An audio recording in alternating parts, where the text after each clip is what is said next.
La Syrie d'Azovstal, toujours au centre des préoccupations. Alors que les derniers combattants ukrainiens de la ville portuaire stratégique de Mariupol y sont encore retranchés avec près de 200 civils, les forces russes y auraient bien lancé un premier assaut ces dernières heures. Il y a de lourdes batailles sanglantes, affirme le commandant du régiment Azov. Je suis fier de mes soldats qui font des efforts inhumains pour contenir l'assaut de l'ennemi. Je remercie le monde entier pour le formidable soutien apporté à la garnison de Mariupol. Nos soldats le méritent. Moscou a par ailleurs annoncé un cessez-le-feu de 3 jours dès jeudi matin pour permettre la mise en place de couloirs humanitaires.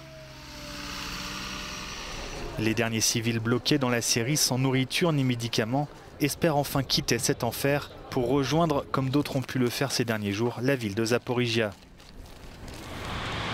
Dans le reste du pays, les bombardements des forces russes se poursuivent, comme ici, près de Donetsk, où un dépôt de pétrole a été touché. D'autres attaques ont été signalées près de Kiev, mais aussi à Dnipro, dans le centre de l'Ukraine. Le ministre ukrainien des Affaires étrangères accuse la Russie d'utiliser ce qu'il appelle le terrorisme des missiles. Le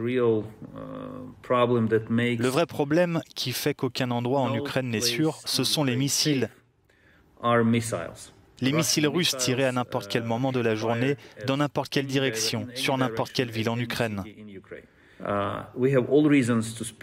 Nous avons toutes les raisons d'affirmer que la Russie a recours à la tactique du terrorisme des missiles afin de répandre la peur en Ukraine.